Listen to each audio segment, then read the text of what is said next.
Hello, everybody. Happy Tuesday afternoon. This is Jonathan Harmon with the J. Harmon Home Team, powered by Keller Williams. We are at Spread the Positive Studios at Cedar Glade Brews, and we are just tickled to be here, aren't we? Yes, sir. Yep, my man Trent Denson is back there off camera. His head is looking mighty shiny today, shinier than mine. I'm pretty jealous. Is his shinier than yours? I would think so. I'm sweating a little. Is that what it is? I've been running back and forth. So gotcha. And we got our new friend. I just met him, Nick, over here in the corner. Nick Lauer. Shouts to you, man. Yeah, appreciate you being here. I asked him if it's short for Nicholas or Nikolai. I was really hoping for Nikolai, but it's Nicholas. That's okay. Can't win them all. We still love him. So he's a student over at Rockvale High School and dual enrollment at MTSU, right? Yep. So he just kind of wanted to see what this was all about. I'll tell you what, man, underachievers, the youth these days, I tell you, they're so lazy. I know just it. Kidding. Yeah. Good job.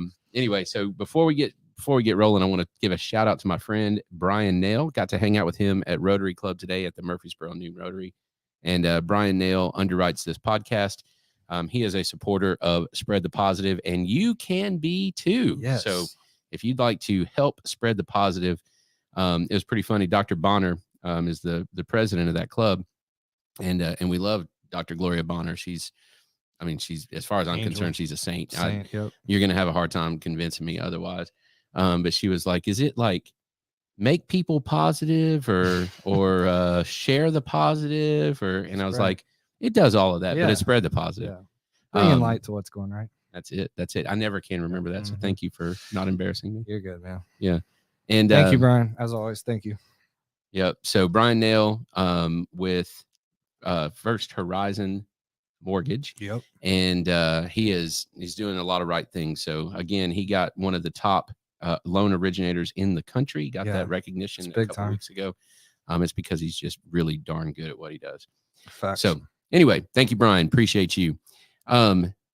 Moving on to a different Brian, my friend Brian Smith over here with Cinematicfocus. That is our guest today, and I am super pumped to talk to you. He was on Coffee Talk a long time ago, and I was like, hey, man, what are you doing today?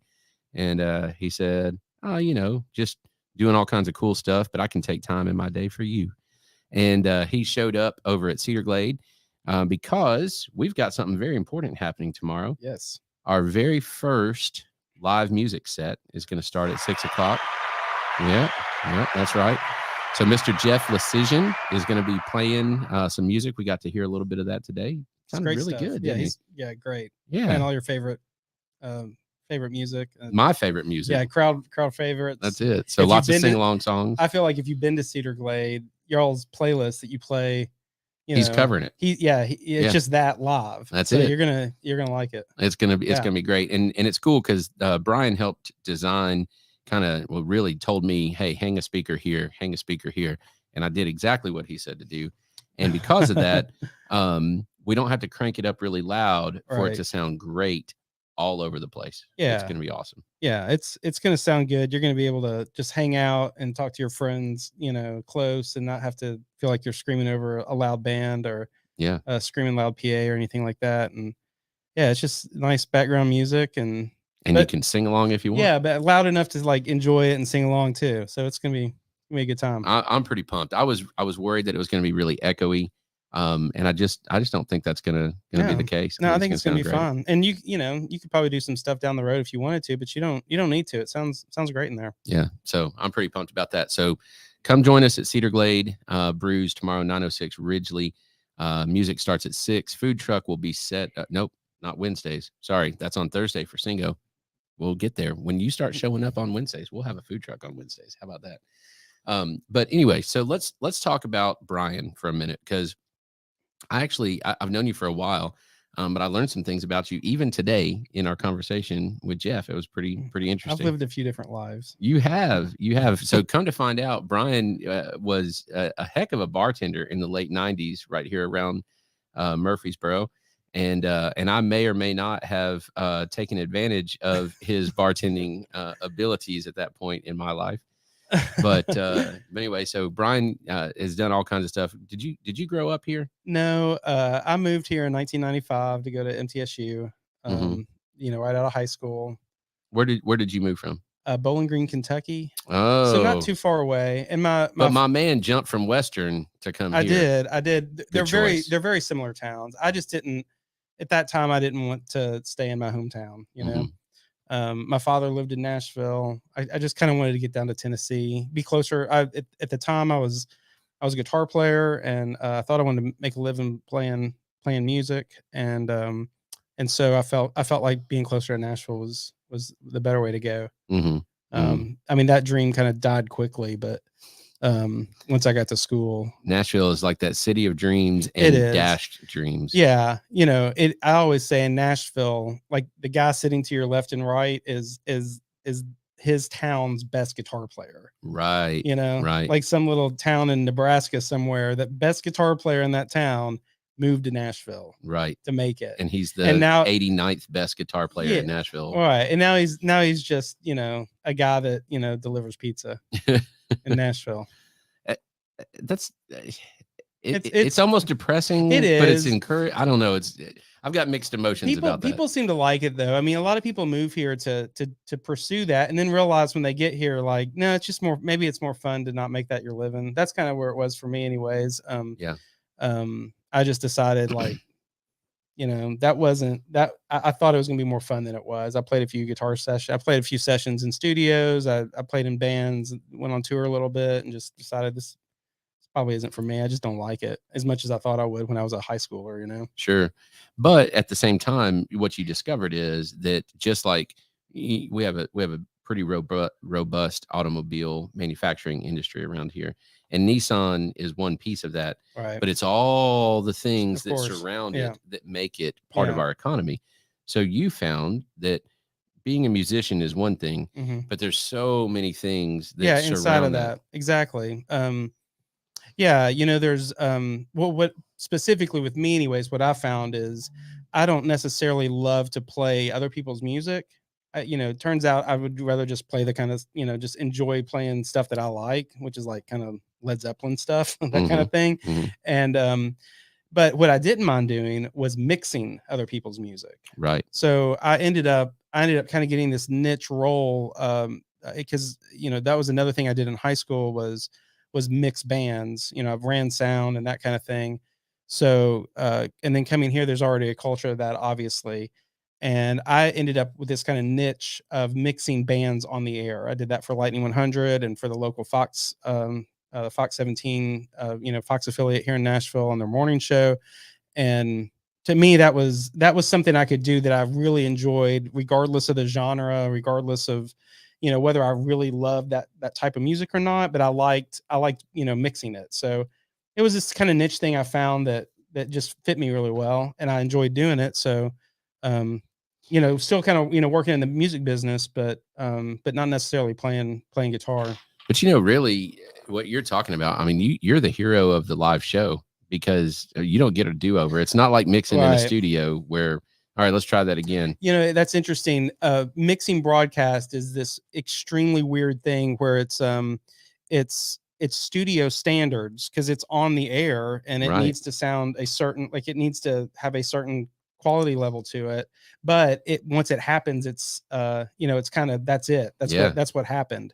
I mean, so for me anyways, I did dabble in the studio mixing world for a little while, but it just took too long to do stuff. Like, you know, mixing a record just takes too long. I just, you know, I'm quicker than that. I want to be faster. I want to, you know, I just don't have the patience for it, I guess. But you also got to have a certain amount of confidence about you that, I mean, there's a lot of pressure on that. You're producing something that's going live. This is it. This is the finished product as it happens. So you have to anticipate some things. Yeah. You've got to be okay if it's not 100% perfect. Yeah. When it goes out. That's true. Very true. Even if you're the best in the world, you're going to mess up occasionally. Definitely. And the standards aren't like in the, you know, in the 99th percentile. They're more in like the mid 90s, I would say. You know, it still has to be really good. That's pretty freaking high, though. But it's high, right? Yeah. And I always say those last few percentage points are the hardest ones to obtain. You know, it's somewhat easy to go from like 50% to like 80%. Yeah. You know, just quit making so many mistakes, you know.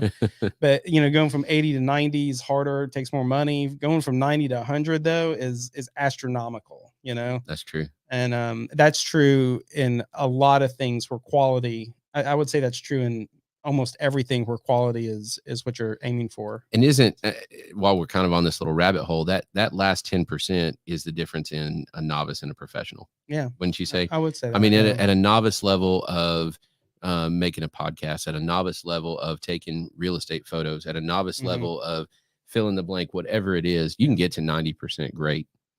But that last 10%.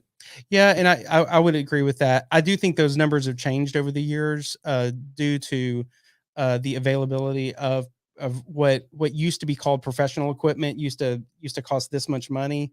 And now that line is extremely blurry, like what constitutes professional equipment is, I would say much cheaper than it used to be. Sure. They are still producing equipment that is, cost a fortune, we were just talking about this the other day.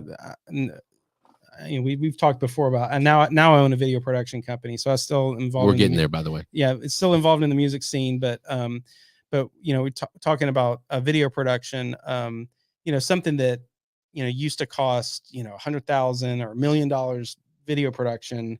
Like the difference between what used to cost that much money and and to achieve that same quality today is much cheaper than it was, five but they're still $100,000 items. Exactly. They're just even that much better. And there's still $1 million, there's still $1 million productions. Obviously, major motion pictures still cost, millions of dollars per second to produce. And, that still exists, and that stuff keeps getting better and better, but what a $10,000 production looks way better today than it did, 10 years ago. Yeah. Yeah. So I think that's interesting. So the price, like you still have $1,000 productions, you still have $10,000 productions, you have 100,000. So that still exists. Those brackets still exist. It's just that overall for everything, the quality, I mean, you can make essentially $1,000 production on the newest iPhone. Yeah. And it's better than any camcorder or whatever that you would have had, 15 years ago. Yeah, that's so true. That's crazy. So you worked at Lightning 100. That's what I learned about you. I had no idea that you worked at Lightning 100. We reminisced. I spent one day at Thunder 94. Yeah. And so we both connected about the balcony at the top of the LNC Tower. Man. That place was awesome. What a special place. It really was. The balcony of the LNC Tower is one of my, it's one of my favorite places in the world, probably. Yeah. I mean, it was so cool. I went to work there every day for a few years, and that's very special. I went one day and it was very special to me. Like, it was cool. And, that was but for me, that was also tied to that stage, that moment in my life. I was a senior in high school.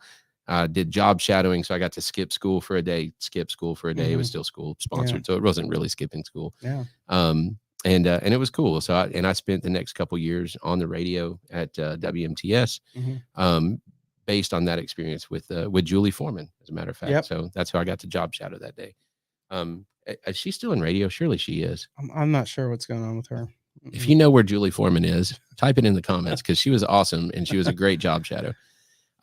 So anyway, so that's what I learned about you today. But fast forward a little bit, you went to MTSU. It wasn't really your thing. You were doing the work that they were teaching you before they were teaching you to do the work. And so then you fast forward a little bit, you open up, like, what's next? Did you go straight to Cinematic or no? So yeah, kind of the whole story is I went from MTSU, and we talked about Puffin Billy's. Yeah. I mean, if you've been around in Murfreesboro for a long time, like, so it was, for me, it was school, a stint at El Chico, which is no longer with us. Right. I actually helped. I mean, I was there when El Chico closed. I was working there when it closed, which was like, I was at Tumbleweed when it opened. I helped open Tumbleweed. See, this sucked. is like, it was terrible. This is like some deep dive Murfreesboro stuff right here. But so I left. So El Chico closed, and then go to Puffin Billy's Pub, which was attached to the bowling alley, owned by the Patricks, the same guys that own the bowling alley. So I worked for those guys for a little while. And I mixed it. So I was a server at lunch, but what I ended up doing was mixing the bands and and booking the bands at Puff Mhm. and Belly's. And then in 2000, got the opportunity to go work for Lightning 100. At the time, they were doing 4 shows a week that were broadcasting bands live on the air. So that's what they hired me to do. I did that for a few years, and then left that job with a few things in between, but ended up at Fox 17 on their morning show. So the morning show back then had musical guests on every day. Oh, And I mixed the bands live on the air. that's awesome. Yeah. Okay. And that was Monday through Friday. I had to be. I woke up at 2:45 in the morning every day. It's terrible. That's miserable. Yeah, I did that for 9 years. And while I was there, I met my business partner Josh, and we started Cinematicfocus just as kind of a side hustle. We were all doing lots of freelance jobs outside of Fox because the show was over, like the morning show was over, in the morning. Right. And so you were free kind By of 10 o'clock, you were out. yeah, like in the middle of the morning, you were done. We had some stuff to do after the morning show ended, but it wasn't like an all day thing. We were done, between 9 and 11 sometimes. And so we were all doing like side hustle video jobs. So Josh and I met, we worked really well together, and we started a company really as just as a way to pool our money together and buy equipment because it was our hobby and it's what we were doing kind of outside of work. And before, a couple of years later, it was just, we didn't want to work for Fox forever. It was just, not that it was terrible there. It was just that it was, it's early in the morning, and 2:45 is it's not early in the morning, dude. It's late at night. Yeah. Yeah. It's not a lifestyle that I wanted to go, wanted to live my whole life doing. So we started Cinematicfocus, and eventually we just decided like we got to develop an exit strategy with Fox and figure out, what we want to pay ourselves and how we want to do that. And so when did that happen? When did you go full tilt into Cinematicfocus? that was 2012. Okay. So 10 years. 10 years. Congrats, man. 10 years. Yeah. All right. Yep. You got a full decade. That's like a color anniversary. You're supposed to buy each other some, it's not silver. I don't know what it is. Copper, maybe. I don't know, but probably aluminum. I'm making that up. I have no idea. But, so you guys have been doing that for a while, and y'all have done some pretty wide assortment of things, but you also kind of have a niche a little bit, right?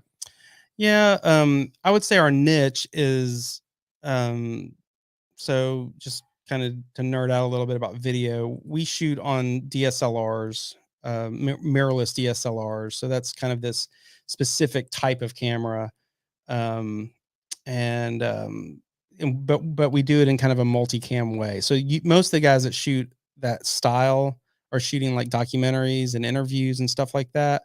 But we do a lot of that kind of stuff. We shoot documentaries, we shoot a ton of interviews, but we apply the DSLR workflow to multicam, which is a little unique, and that's kind of our niche, I guess. If we have one, we also really try to hit this specific kind of quality level, where it's not $1 million production, but it's not like $100 production either. We really try to find this upper medium kind of space, and but work that gives you a certain visual element that quite frankly is extremely appealing, because it taps into when it's not the $1 million production, it has a certain level of credibility. You know what I mean? Yeah. Like it still looks like authenticity. Exactly. Yeah. It's like I can believe this because I could maybe do that. Yeah, like maybe on my best day I could get those results. Exactly. Yeah. So it looks real. Yeah, and then but we can kind of like guarantee those results like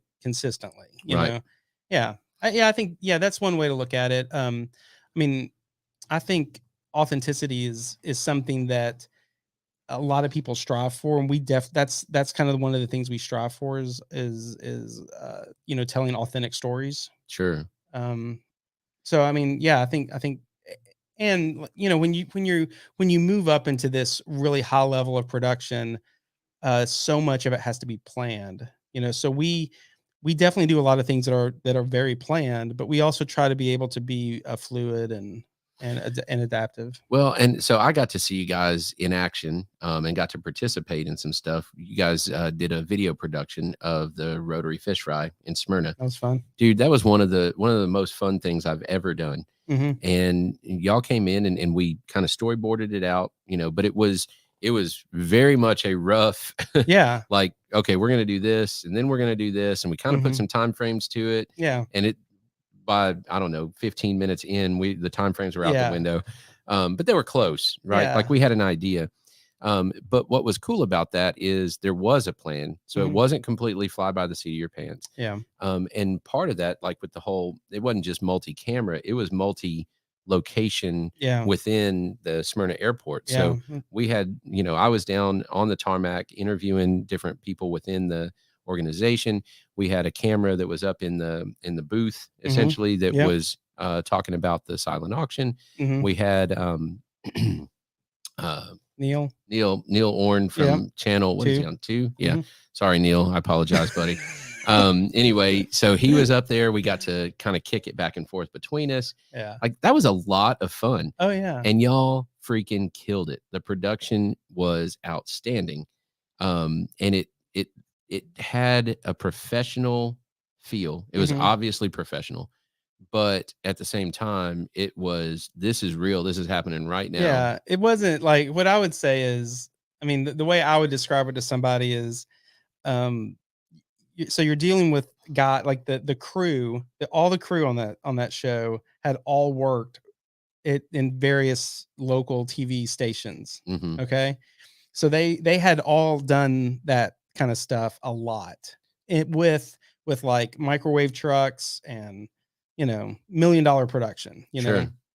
And so it's fun for us to be able to do that kind of stuff and it not be this high level, pretentious kind of, like, we're thinking of through the best way to do it, Well, and then you guys stick me in front of a camera and there's no freaking telling what I'm going to say. It's like, I would say that it was, we would have these days at Fox where it was like really fun, because like the feeling was good that day. And like, it was, you're reporting about something fun and everyone's just having a good time and everyone knows how all the equipment works and we kind of know how to push things and what we can get away with and what we can't get away with. And it just becomes really fun and you're like allowed to do stuff that, is a little irreverent maybe, Yes. There was days like that on Fox, but it wasn't the norm, know. But see, in a situation like this, I mean, with Facebook the way it is, I mean, like you're broadcasting on Facebook, I'm sitting there with you guys who are our clients. The client is the Rotary Club, and we're sitting there, and you guys are deciding, what are we doing? What are we doing? And it makes it a lot of fun because like you guys can push the envelope.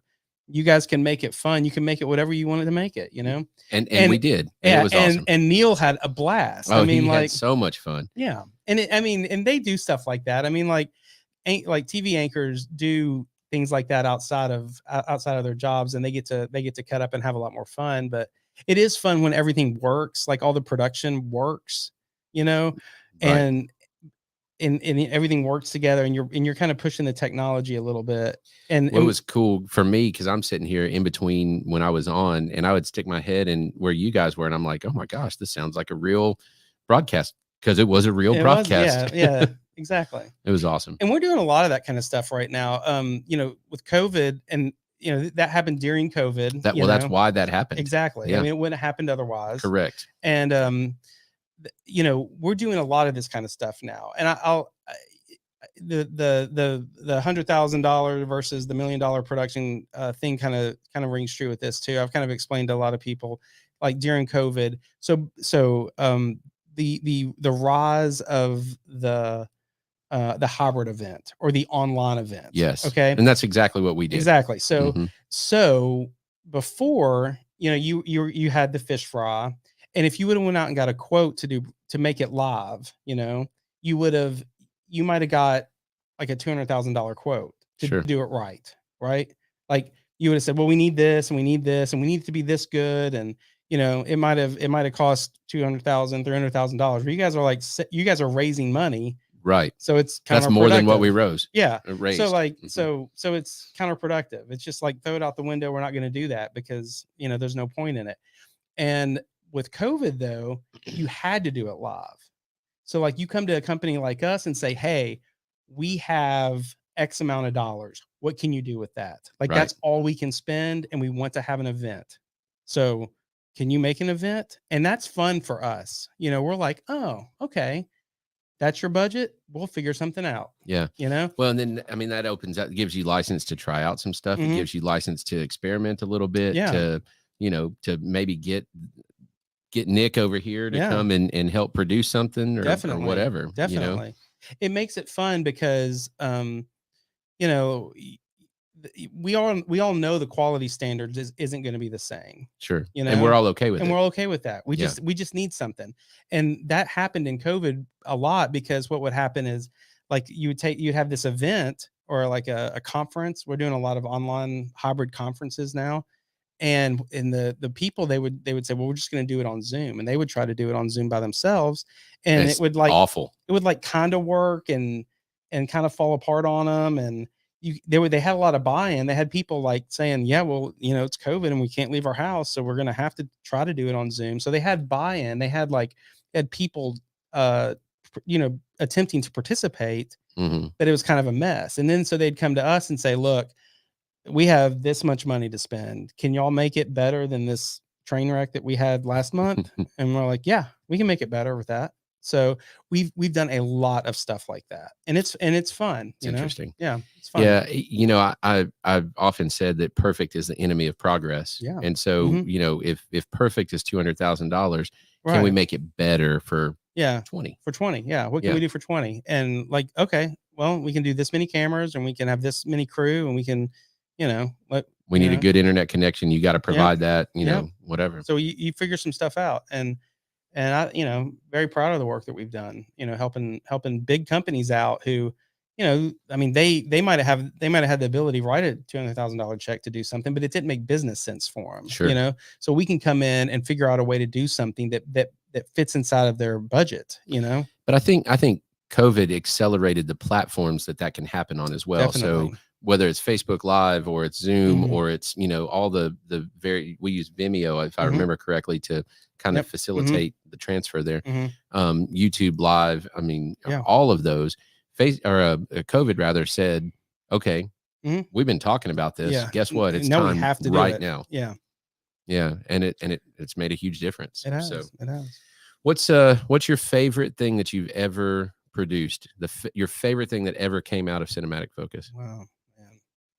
I didn't prep him for this, by the way. These questions are tough, and I'm not just trying to stall, but people, I'll go back to the Can you give me top 3? Yeah, I will. I'll give you top 3. Okay. But I will say, you can only do top 3. You can't do number 1. You might have to do like top 5 or top 10, or there might be this rotating top 10. Depends on the day. Yeah, it depends on the day, we got to work with Slash, like Guns N' Roses Slash for Gibson guitar. That will be in the top 5 or top 10 forever. That's pretty awesome. So when you say that, what did you do for Slash? He was they were kind of making him their first brand ambassador. They kind of created this role of brand ambassador, and they already create custom guitars. Like Gibson Custom Shop creates these custom guitars, and it's actually amazing. They will take like his guitar, his personal guitar, and then they will Gibson Custom will like recreate it perfectly. Like they will age it, even with like all his scratches and all that stuff, and make it perfect. It's amazing. So is that for him, or they resell that? They resell them. They cost a fortune, but they're sure. But if you're a collector, this is Slash's guitar. This is the closest thing. Like when you pick it up, he can't tell the difference between his and the Custom Shop ones. That's pretty cool. That's very cool. So we filmed, like they did a promotion thing about that. We got to do that twice with him. That's awesome. All right, so there's one. Man, Now I'm trying to think of like something that's that good. I mean, that's a big one for me because I mean, I was That's your music. Well, yeah. I mean, I joke a lot of times and say like, A Sweet Child of Mine came out between my 6th and 7th grade year. I mean, they'll never be something that good for me again. Nope. Because it's ingrained in that stage, in that moment. Yeah. It's just never going to be that cool again. Mhm. Nothing. No music will. Yeah. No matter how good it is. No matter. Yeah. I think there's music I like better now, but I mean, there's nothing going to be that good again. Yeah. So can you do the hip sway? Probably. I probably practiced that in front of a mirror or something when I was a kid. I'd throw my back out if I tried it. Me now. too. Yeah, I'm not going to do that now for sure. Let's see here. Another thing. Oh man. I don't know. I mean, right now I'm just kind of thinking like what's on our website, but and I was joking. They some of the guys here were looking at that earlier, and it's all extremely out of date. It's all like 3 years old. What were some of the? You did some interview documentaries. You were telling me about. What about some of those? So I will say another really cool highlight of our company's career is that we edited a documentary for the United Methodist Church that won an Emmy. So I got to go to the Emmys. Me and Josh got to go to the Emmys and get to walk up on stage and accept an Emmy. That was pretty cool. That is awesome. I mean, that's a surreal moment, isn't it? Very surreal. Yeah. Yeah. Did that make it on TV? Yeah, it was on TV. Mm-hmm. That's awesome. Yeah, it was. It's like the regional Emmys. Like I think it's like 5 or 6 states or something like that. But it's still very cool. Yeah, it's super on. Cool. Yeah, it was at the Schermerhorn in Nashville, and it was very cool. That's awesome. Very cool. But get the real Emmy. It's pretty awesome. How heavy is it? It's heavy. I mean, it's when you pick it up, it's heavier than you think it's going to be. Yeah. Who's the coolest artist you've ever met besides Slash? I guess it depends on how you quantify cool. To you, like who would you sit around and have a beer with? Oh, that's a great question. We do a lot of work with the CMA. And so we've met like every country star. Mm-hmm. And there's a lot. Most country stars are awesome. They are literally down to earth. And even if they're not, they know they're supposed to. They're trained to be. Yeah, they're not trained to be divas. Like that's looked down upon. Right. They're expected to be kind and nice and down to earth and that kind of thing. But I will say Garth Brooks is actually that way. Yeah. Yeah. He's a cool dude. Pretty cool guy, huh? Yeah. All right. Do you have any bad stories that you want to share? I would never do that. Just thought I'd ask. I knew that was going to be your answer, but just thought I'd ask. I think, what's the name of the podcast? Spread the Positive. Okay. Although it does have an alter ego, doesn't it, Trent? Stir the pot. I wouldn't stir the pot. Yeah. I don't think there's any point. And I will say that we do get to interview a lot of famous people. I've had very few bad circumstances, bad moments. So. Sure. All right. So not including a talent, tell me a story where everything just went to, what, like it just, you asked me this last time, like it just was bad, but you guys recovered because you guys are pros, but what can happen that like, when I'm sitting on this side and you're on that side and your face is red, it's the color of this cord right here, and you're freaking out. Yeah. I'm trying to think of something. I got something. Last time we did this, the Coffee Talk podcast, I told a story, and I guess that's on the internet. You can go back and watch that. But another one, oh man, I mean, there were a lot of moments on at Fox, like live television, where it all was melting. I mean, it was just that, it was bad. What they did is they went from a system where people manually controlled almost everything that happened on the air. And they switched that to a system where you pre-programmed everything and then basically just kind of hit the next button for every element. Mm-hmm. And then, and that sounds great. And I mean, and it's very cool. I mean, it's amazing technology, when it works right. So during the implementation of that, some very crazy moments happened on air. Like where it turned on somebody's mic that was like down the hall instead of in the studio. And it's most likely user error because it's only going to do what it's programmed to do. It is. Usually what it amounted to was the live news business changes quickly, obviously, like, you're and so what happened getting a little fun there. Yep. What happens is you say, okay, we're going to do this, then we're going to do this, then we're going to do this. But when you get to this, you realize we can't go to this. So we're going to have to skip over this and go to this next thing. Well, when you have a bunch of humans that know what they're doing, it's easy. You can just say it and then it just happens. But when you pre-programmed all this stuff and now you have to skip this, it's like, well, what is the ramifications of skipping it? Like, where are all the little check boxes? Did I check all the boxes properly for me to be able to skip it? Or can you even skip it? Like, or how do you skip it? I mean, and if you skip this, does that move this one faster? And then it created all these, unforeseen problems. So we saw some really kind of, looking back on it, of course, it's hilarious, sure. But in the moment, like, no one really finds it all that funny when, you turned on somebody's mic who was like in the break room. Yeah. Or in the bathroom. Yeah. Yeah. There's some really funny bathroom stories that I could not share on Facebook. Oh, that's classic. I love that. I love it. Well, man, I appreciate you. I appreciate all that you do. I appreciate the help that you've given me here at Cedar Glade, and then also with the fish fry. I'm still lobbying for that to happen again. Just so you know, I hope it does. It was a lot of fun, and I just want to say, man, you guys are killing it at Cedar Glade. Thanks, bud. If you haven't been, it is awesome. I think tomorrow is going to be a defining moment for us. Because I think we're going to have a lot of live music that happens, and it all starts tomorrow. It's really good. I feel really good about what I heard today. I think it's going to be really cool. It's going to be fun, relaxed. It's not going to be an annoying live music experience like so many are. Right.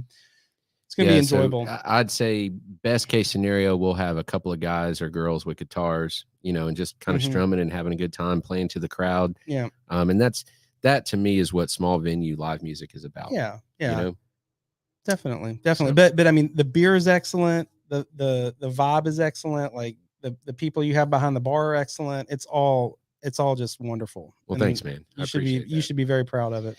Well, if you are out there and you need some video production, some live streaming production, some documentary, any of those kinds of things, if you have a project and you're just not quite confident in your ability to do it, or you want to have it at that next level, definitely start talking with Cinematicfocus.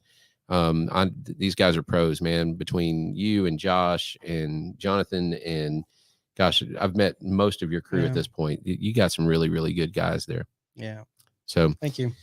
If you need mortgage help, call Bryan Nale. If you need real estate help, give me a call. And if you want to help spread the positive, most importantly, you need to give Trent Denson a call and get over here and help us underwrite the cool stuff that's going on. Trent, how many shows are we up to now? 30 plus. 30 plus.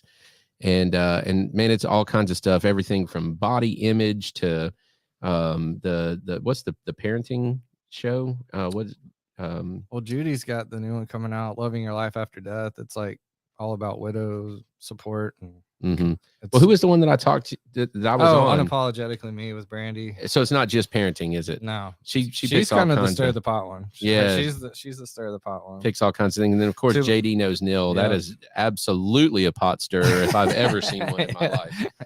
That guy is wild. We got a wide range. But yeah, locally on Murfreesboro is doing really good. That's really been fun to be a part of. And yeah, I'm jealous of them. You haven't started some of those little segments with the bumper music and stuff. Right? We got to step it up. We got to get some of that stuff going. Yeah, we'll do it. But yeah, got a lot of cool stuff going. Got some new stuff happening. Nashville, and got a connection in Tampa I'm working on that could be really cool. I haven't told you about that, but fingers crossed on that one. So all right. Shouts to Kelsey Duncan and her mom up here that got us connected. So outstanding. Can't wait to meet you, Kelsey. Yep. If you want to help spread the positive, hit us up and all that other stuff that I already said. So thanks a lot, Brian. Awesome, appreciate you, buddy. And thanks for watching. You guys go and have a great rest of the week. We'll talk to you again soon.